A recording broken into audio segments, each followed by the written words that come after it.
His talk might have been longer than mine. Okay, I apologize, I'm not dressed up in general uniform, but this is who I am. Can you hear me? How? Hold it? Okay. Is this better? Okay. I'm a professional organizer. We don't get any money from anybody else except the people we work for. They put up the seed money to support the professional organizer that I train to help them accomplish what they want to.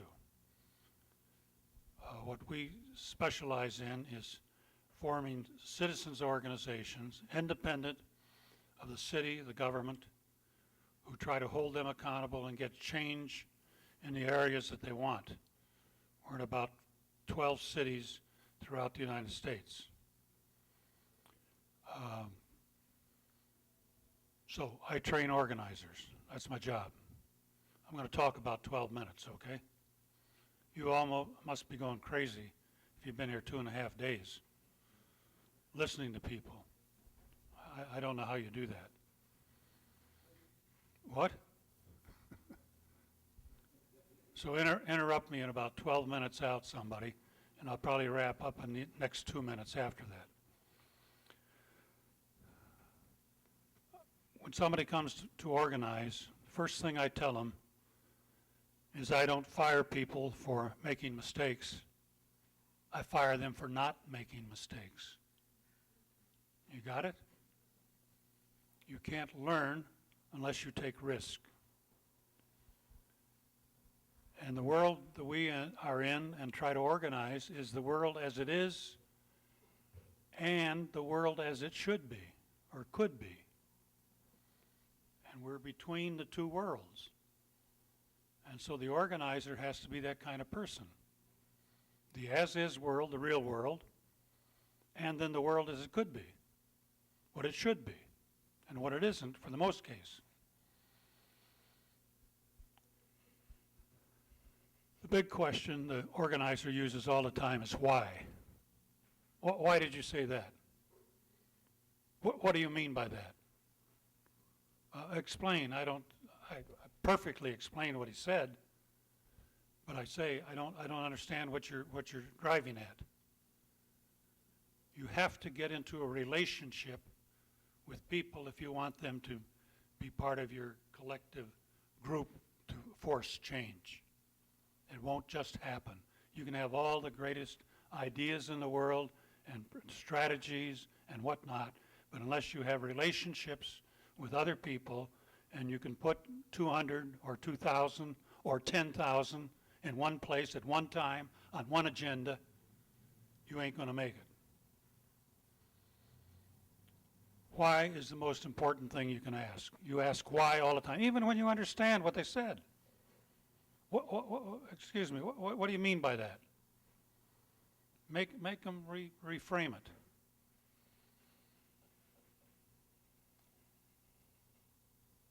You can't do what you want. You can only do what the collective wants.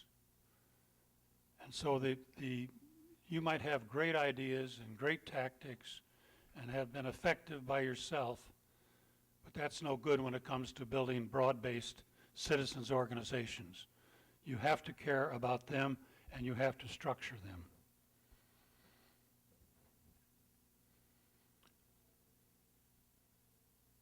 One way to learn is to take risk. All of the successes I've ever had and our group has had is because we challenge the ordinary and we take risk. But there's a price you pay for risk taking. Sometimes it backfires on you. Okay? And you say, well, I'm sorry, I made a mistake. I won't do that again. But then you go and keep asking.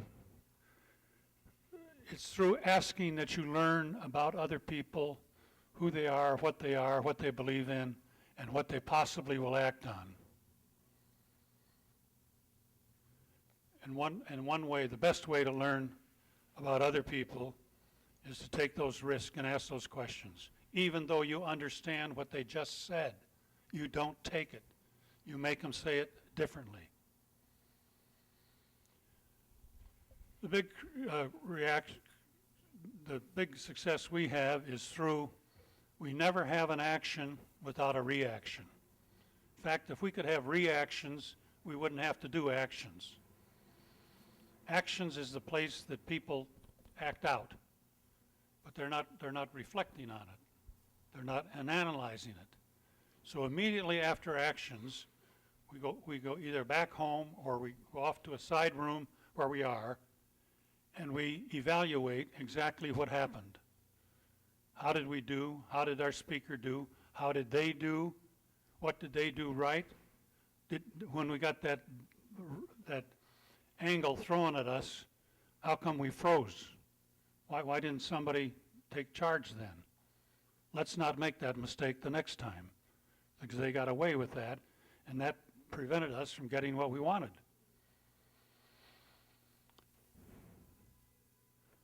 The body trumps the mind. You don't believe that? You weren't trained that?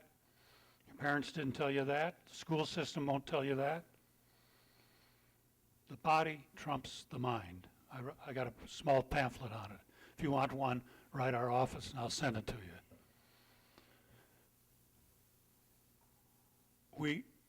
We are not intellectual people. We are people with three hearts. Not one, three. One up here. You know the other two? The heart. Not the heart. The one here. And then the gut. Our knowledge comes from those three forces, not just the intellection of the mind.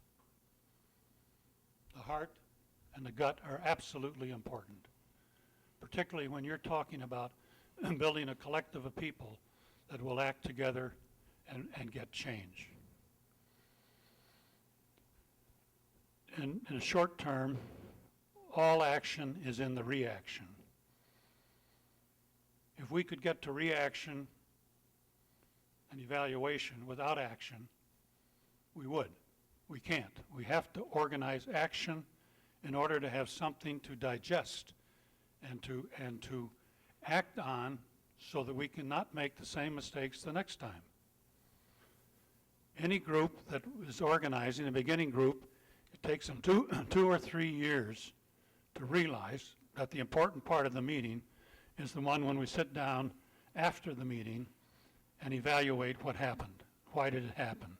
Why didn't we react when this happened? When did we score?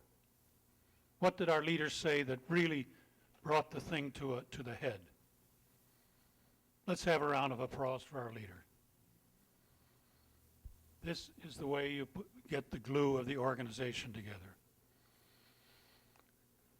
Action, evaluation. It's what's wrong with the school system. All they give us is stuff. And we sit in the pews like you're in now, and we copy down what they say. And then we go home. But that's 6 hours of sitting in those rigid suits and listening to somebody preaching at you. It's not right. We have to do actions.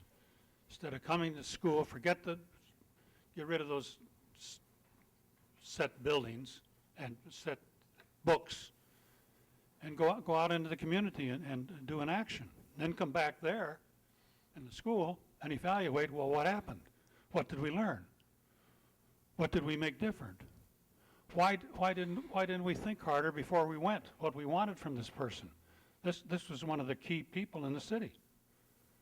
They've got power. They could help us on this stuff. Questions? How's my time doing? Who's taking my time? Oh, see, that's the mistake. Well, I don't trust you then. We got 2 or 3 minutes for questions. Because I can go on and it won't mean anything.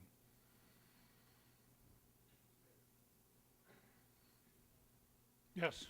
What do you see being like a good way to start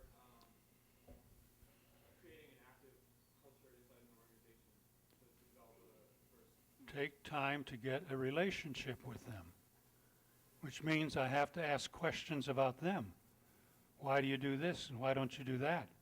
Or why did you ever try something? Would you be interested in trying something? Those relationships is how you build up a team of, first of all, about 12 or 13 people. Then that 12 or 13 go out and do it to another 24 people. You got it?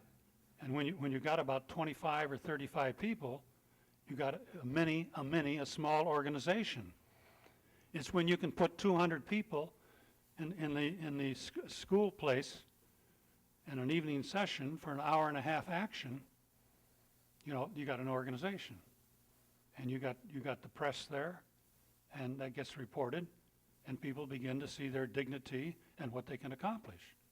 And that 200 that you got to the meeting, you can swell up to 2,000, and you can swell from 2,000 to 10,000, about year 3 and year 4. And it's hard to stop 10,000 people who've got a specific agenda that's well thought out. When you're doing the right people, the first problem is a lot of people just run off and they attack secondary people. You go to the top, you go to the governor, you go to the president, and you figured out who are the people can get you to the governor of the state. And what steps do we have to win in order to get there? We have to do this and this before we can do that. Yes? You've done this a number of times, so have you ever seen that there's different stages to this? And could you describe what those stages look like and what the pitfall might be at each stage? There's no stages to getting a relationship.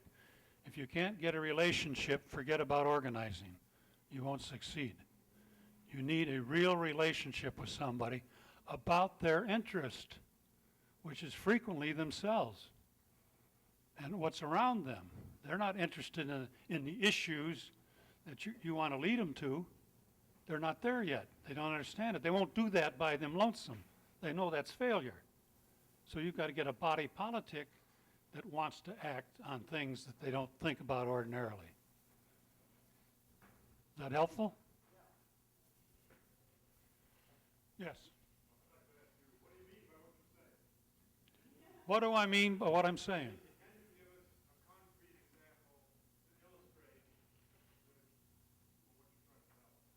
Well, I know. Well, concrete is the building of 8,000 single-family homes in New York State that never would have been built without us. And people got decent homes, single-family homes, and there's 8,000 of them there today. That's where it ends up when you're got decent power. It's an example of it. Is that helpful? The 800 homes wouldn't be there without us. Well, there's about 5 other actions leading up to that. Not with the 2,000 that pulled it off, but the gradual building of the 25 to the 65 to the 265 to the 1,000, saying let's do something about the housing situation. What can we do? What do we have to do? Who do we have to see? And you got to go through the senators of the local cities and whatnot, but then you got to get to the governor of the state. And you have to find the right people to get you to the governor of the state. You might have to do 2 or 3 clergy types and say, hey, we're in trouble. We need help. Can you get us a meeting with the governor? He goes to this church. Well, let me think about it. Well, what are you going to do with him? We're going to ask him for help to get some housing. Well, that sounds good. All right. You can come with us when we go see him. And he sets it up and you get the meeting. It's all relationship. That's all real life is. That's the way you move from the as-is world, which has got a lot of relationship. It's got a relationship around money. It's got a relationship around job. It's got a relationship around certain things that people want, but they haven't got a relationship to one another. But you get a body politic of this that works on knowing one another, caring about one another, acting together, reacting, evaluating what we just did, and you'll get an army.